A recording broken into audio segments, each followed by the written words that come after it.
नमस्कार दोस्तों, BK lab trade analysis YouTube channel पर आप सभी का स्वागत है। और यदि आप दोस्तों हमारे चैनल पर नए हो तो प्लीज़ हमारे चैनल को लाइक, शेयर और सब्सक्राइब जरूर कर लीजिएगा। इसी प्रकार का स्विंग ट्रेड, इंट्राडे ट्रेड वगैरह मैं सब आपको अपने चैनल पर आपको प्रोवाइड कराऊँगा। आप देखें, समझें, ऑब्ज़र्व करें, उसके बाद आप अपना डिसीज़न ले सकते हैं। दोस्तों देखिए, ये मेरा वीडियो सिर्फ़ एजुकेशन पर्पज़ के लिए, I am not for SEBI registered, यानी कि मैं सेबी रजिस्टर्ड नहीं हूँ। मैं अपने तरीके से अपनी एनालिसिस आपके माध्यम सामने रखता हूँ। तो यदि आपको हमारे चैनल पर इन सभी वीडियो में आपको वीडियोज़ अच्छे लगें, तो दोस्तों हमारे चैनल को लाइक, शेयर अपने दोस्तों में ज़रूर कीजिएगा और सब्सक्राइब हमारे चैनल को कर लीजिएगा दोस्तों। तो आज का जो वीडियो दोस्तों होने वाला है टेक महिंद्रा के ऊपर है दोस्तों। और ये सब कंपनी क्या है दोस्तों, टीसीएस, एशियल टेक। और यदि कोई भी इशू हो, वर्ल्ड में कोई मंदी हो या फिर कोई वॉर हुआ या फिर कोई भी ऐसी चीज़ें हुई जिससे कि कुछ आईटी सेक्टर्स के कामकाजी प्रॉब्लम्स थोड़े से फेस करने पड़े या फिर कोई भी ऐसी दिक्कत हो जैसे कामकाज के ऊपर इम्पैक्ट डालता है, ऐसा कोई चीज़ अगर उभर कर आता है वर्ल्ड में कहीं भी, तो एक चीज़ ये होती है ना दोस्तों कि टीसीएस, एचसीएल टेक और इन्फोसिस की बात करूँ तो इनको इनके अगर गिरावट 40%, 30%, 20% की होंगी, तो इन सब स्टॉक्स में 25 से 50%, 40%, 60% तक की भी गिरावट आपको इन सब स्टॉक्स में देखने को मिल सकती है। तो यूएस का जो भी प्रॉब्लम चल रहा है, तो उसके कारण कई स्टॉक्स में भी गिरावट हुई है, काफ़ी चीज़ों को देखने को, काफ़ी इम्पैक्ट भी देखने को मिला है हर चीज़ों में। तो उसके बिहाफ़ पर विप्रो और टेक महिंद्रा में भी ये चीज़ें देखने को मिली हैं। हालाँकि अदर जो 3 स्टॉक्स हैं, जो अपनी टीसीएस हैं, दोस्तों एशियल टेक है, उसके बाद इन्फोसिस है, ये सब स्टॉक्स में दोस्तों उतना ज़्यादा देखने को नहीं मिला। तो दोस्तों एक चीज़ ऐसी है कि जिस प्रकार का परफ़ॉर्मेंस उन्होंने किया, तो अगर मैं देखूँ ना तो एशियल टेक्स में भी दोस्तों मुझे इसी प्रकार का परफ़ॉर्मेंस देखने को मिला है। तो आप देखते हैं यहाँ पे गैप से एशियल टेक भी फ्राइडे के ट्रेडिंग सेशन की अगर मैं बात करूँ तो उस दिन इसने ओपनिंग दिखाई है। और पिछले कई दिन की अगर मैं बात करूँ दोस्तों, तो यहाँ पर देखिए मैं इतना ये जो एरिया देखिए यहाँ पे मार्क किया हुआ हूँ। तो इतने एरिया के बीच में अगर मैं दोस्तों बात करूँ तो यहाँ पे देखिए लगातार ये बॉटम बना रहा है, ठीक है? और ये बॉटम की मैं बात करूँ तो ये बॉटम को दोस्तों तोड़ के देखिए यहाँ पर एक बार अप में गया है, उसके बाद देखिए ये बॉटम को ये जब भी निकालता है ना तो हमें एक अप रैली ही देखने को मिलती है। आप देख सकते हैं, ये बॉटम को देखिए यहाँ पर जब ब्रेकआउट दिया था तो यहाँ पर आप देखते हैं वापस से एक रैली हमें देखने को मिली थी। उसके बाद आप अगर हम देखेंगे तो फिर से देखिए ये बॉटम देखिए यहाँ पर जो मैंने ये मार्क किया इतना एरिया देखिए यहाँ पर। इतने एरिया के बाद दोस्तों देखिए आप देख सकते हैं यहाँ पर वापस से देखिए यहाँ पर अच्छी खासी एक ब्रेकआउट, ये ग्रीन कैंडल आप देख रहे हैं कितनी अच्छी पाएँगे। उसके बाद देखिए यहाँ पर वापस से ऊपर गया, उसके बाद यहाँ पर आपको वापस से नीचे देखने को मिल रहा है। अब देखिए दोस्तों इसमें 2 कंडीशन है। अगर आप कुछ समय के लिए 2 से 4 महीना अगर देते हैं स्टॉक्स को तो एक बेहतर अपॉर्च्युनिटी आपको इस स्टॉक्स में देखने को मिल सकती है। आपको बहुत छोटा एसएल लेके चलना है। अगर मैं एसएल की बात करूँ दोस्तों, तो थोड़ी देर के लिए देखिए यहाँ पर मैं इसको देखिए यहाँ पर अगर मैं इसकी हाई की बात करूँ तो ₹1058 सॉरी दोस्तों क्लोजिंग प्राइस है। हाई है दोस्तों ₹1066 का। और अगर मैं इसकी लो की बात करूँ तो ये तकरीबन ₹1005 का है। यानी कि आपको ₹998 का इसमें एसएल लेके चलना है दोस्तों, ठीक है? लिखावट में बच जाइएगा दोस्तों जैसा भी है। माउस से ड्राइंग कर रहा हूँ इसलिए थोड़ा-सा ऐसा बन रहा है। तो ₹998 का दोस्तों मान लीजिए आपका एसएल हो गया, ठीक है?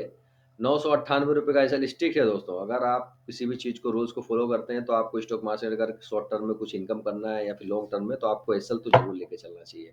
एसएल लेने से क्या होता है कि आपका प्रॉफ़िट भी लॉक होता जाता है और उसके बाद आप अगर ट्रेल एसएल करते हैं तो आपका प्रॉफ़िट भी लॉक होता जाता है, ठीक है? तो एसएल लेने से क्या होता है ना कि आपका अधिक लॉस नहीं होता है, जैसे कि 50-50% आपका पोर्टफोलियो कम नहीं होता है, बीच-बीच में आप इस प्रकार भी कर सकते हैं। और जो स्टॉक्स में आपको लगे कि 10-15 साल तक के लिए ग्रोथ है, डिविडेंड है, सब कुछ बेहतर है, तो उसमें आप बने भी रह सकते हैं। इन स्टॉक्स में बने रहने में कोई घाटा नहीं है दोस्तों, अगर 10-15 मतलब लॉन्ग टर्म का व्यू है तो कोई ज़्यादा इश्यू की बात नहीं है, ये कंपनी भी सर्वाइव कर ही जाएँगी, बहुत ज़्यादा इफ़ेक्टिव बात नहीं है। तो ये देखिए दोस्तों यहाँ पर ये देखिए यहाँ पर जो ये क्लोजिंग देखने को मिला है, ये इसकी मैंने हाई तो आपको बता दिया कि ₹1066 का है। अब आपका दोस्तों फर्स्ट टारगेट क्या होगा? अब दोस्तों देखिए शायद मंडे के ट्रेडिंग सेशन में या तो 1082 को ये टच करेगा और या फिर ये वापस अपने जो है ₹1055 के आस-पास भी दिख सकता है या फिर ₹1045 के आस-पास भी आता हुआ नज़र आ सकता है। अब अगर दोस्तों इन केस मान लीजिए यहाँ के आस-पास आता है तो आप फिर से यहाँ पर वैल्यू बाय कर सकते हैं, एक रिस्क ले सकते हैं। और इतने का आपका एसएल होगा 998। जिस भी दिन 998 के नीचे क्लोजिंग देते हैं या फिर समझ लीजिए कि नीचे आता है, तो हमें स्टेट से एग्जिट हो जाना है, कोई दिक्कत नहीं है। हम एक बार इसमें रिस्क लेके देखते हैं कि हमें आने वाले समय में कितना प्रॉफिट हो सकता है। तो दोस्तों हमारा जो रिस्क होगा 1066, इधर दोस्तों 998, यानी आपका 68 पॉइंट का दोस्तों एसएल होगा। और तकरीबन इसका डबल जब तक हमें नहीं मिलेगा, डबल डिजिट, हम इस ट्रेड से एग्जिट नहीं होंगे टेक महिंद्रा से। इसको आप एकदम मार्क कर लीजिए। मतलब जब तक आपको 120 से लेकर के 140 पॉइंट आपको इस ट्रेड में ना मिले, आप इस टेक महिंद्रा के ट्रेड से एग्जिट नहीं होंगे दोस्तों। ये रूल्स है, इसी रूल्स को आप रेगुलर फॉलो कीजिए। जितने मेरे वीडियोस आते हैं दोस्तों, उसको आप ऑब्जर्व कीजिए कि क्या वाकई में हमें 1.5 गुना, 2 गुना का प्रॉफिट होता है कि नहीं, कितने ट्रेड्स में होता है। तो तकरीबन अगर मैं बात करूं दोस्तों, तो एक्यूरेसी तो 6 से 7% का है। आप 10 में से मैं बोल रहा हूँ। अब ये बताइए कि 6 से 7% में अगर आपको डबल भी, अगर डिजिट में अगर आपको 1.5 या फिर डबल में भी अगर आपको मिलता है, तो एंड ऑफ मंथ की मैं बात कर रहा हूँ दोस्तों, एंड ऑफ मंथ में आपको कुछ ना कुछ परसेंटेज में प्रॉफिट ही होगा। किसी किसी मंथ में दोस्तों डबल डिजिट में भी आपको प्रॉफिट हो जाता है। ठीक है। देखिए, कम कमाएँगे, ठीक ढंग से, ज़्यादा रिस्क नहीं लेना है, एकदम बेहतर तरीके से ऑब्ज़र्व करना है, 2 से 4 क्वांटिटी, इतने के ऊपर ही हमें हर स्टॉक्स में बने रहना है। बस इतना ही करना है, बहुत ज़्यादा नहीं कि लाख, 2 लाख, 50,000 ऐसा लगाना है। सिर्फ़ एक क्वांटिटी आप ले सकते हैं, ₹1,066 का, ₹1100 का है। एक क्वांटिटी में अगर दोस्तों का 150, 200 पॉइंट या 120 पॉइंट मिलता है, तो ₹120 कुछ नहीं, कम नहीं है, बहुत है। आपको अगर आप देखें 1000 के मुकाबले, तो आपको 12% से 10% का रिटर्न मिल रहा है। और जाने का है आपका 6 से 6.5%, यानी कि 7% के आसपास आपका लॉस होगा। तो दोस्तों देखिए, मेरा टारगेट जो होगा दोस्तों, वो कम से कम 150 पॉइंट, 160 पॉइंट के आसपास मैं सोच रहा हूँ कि इस स्टॉक से अब निकलूंगा, और या फिर 68 पॉइंट में इस स्टॉक्स में लेकर जाऊंगा। तो ये मेरा दोस्तों हर ट्रेड में यही रूल्स मैंने अपनाया हुआ है, और उसके बिहाफ पर मैं आपको ये बताना चाहता हूँ। और मैं अगर अब दोस्तों अपने टारगेट की बात मैं अगर करूँ, तो दोस्तों जब तक मुझे 1196 का लेवल नहीं देखने को मिलेगा, मैं दोस्तों इस स्टेट से अब एग्जिट नहीं होऊँगा। क्योंकि मुझे ऐसा लगता है दोस्तों कि यहाँ पर बॉटम बनता हुआ नज़र आ रहा है। मुझे ऐसा लगता है कि स्टॉक या तो यहाँ पे जाएगा, या फिर इसी के मंडे के ट्रेडिंग सेशन या फिर अप में जाता है दोस्तों, तो वापस से कुछ इस प्रकार से होल्ड करता हुआ ये मुझे यहाँ तक का लेवल दिखाने के लिए तैयार हो चुका है टेक महिंद्रा। पैटर्न के हिसाब से मुझे ऐसा लग रहा है, क्योंकि दोस्तों देखिए नीचे प्राइस लगातार होल्ड कर रहा है, ठीक है। और यदि 1998 के नीचे भी जाता है, वापस से अगर दोस्तों मान लीजिए इस लेवल के पास वापस से होल्ड करता है, वापस से अप में जाता है, यानी कि अगर जब भी ये 1055 के एबव में आएगा, क्लोजिंग देगा, तो मैं एक रिस्क ले लूंगा। क्योंकि दोस्तों अगर मैं बात करूँ, तो देखिए बाइक का मैं किस लिए बोल रहा हूँ दोस्तों, देखिए बाइक में देखिए इस लेवल को यहाँ पर देखिए, यहाँ पे क्लोजिंग दिया आपने, आप देख सकते हैं किस प्रकार से ये ऐसी रैली देखने को मिली, मिली कि नहीं। यहाँ पे एक रैली हमें देखने को मिली। उसके बाद अगर आप वापस देखेंगे, तो यहाँ पर देखिए ये पिन बार देखिए, इसी इसी प्राइस को देखिए, यही प्राइस को दोस्तों यहाँ पर भी देखिए निकाल के अप में गया है, क्लोजिंग दिया है। और यहाँ पे भी देखिए, यहाँ पर एक पिन बार का टाइप का कैंडल बना है, उसके बाद आप फिर से एक रैली देख सकते हैं। तो बस उसी के बिहाफ पर लगातार ये ऐसा करता आ रहा है। यहाँ पर देखिए ये छोटा सा कैंडल दोस्तों, यहाँ पर देखिए, यहाँ पर इसने फिर से अप में क्लोजिंग दी, वापस से आप देख सकते हैं। उसके बाद आप देख सकते हैं रिजेक्शन, तो आपको दोस्तों देखिए इस कैंडल के आसपास से फिलहाल के लिए यहाँ पर रिजेक्शन देखने को मिला है, वापस से भी रिजेक्शन देखने को मिल सकता है।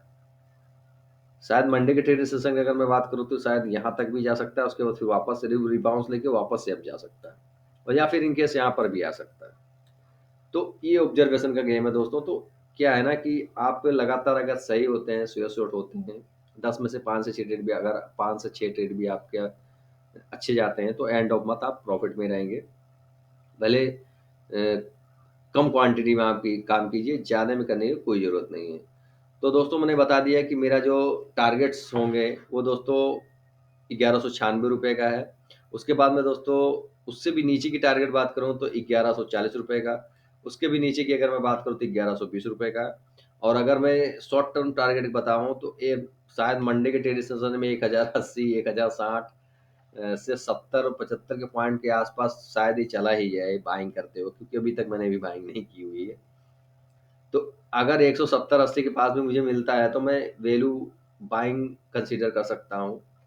क्योंकि उतना रिस्क दोस्तों लेना पड़ेगा, तभी आपको आगे आने वाले समय में आपको गेनिंग देखने को मिल सकती है। तो दोस्तों, अगर मैंने जो भी समझाने की कोशिश की वो आपको अच्छी लगी हो तो प्लीज़ मेरे चैनल को लाइक शेयर और सब्सक्राइब जरूर कर लीजिएगा। तो मिलता हूँ आपसे इसी प्रकार के नेक्स्ट वीडियो में स्विंग ट्रेड के लिए। तब तक दीजिए इजाज़त। जय हिंद, भारत, नमस्कार।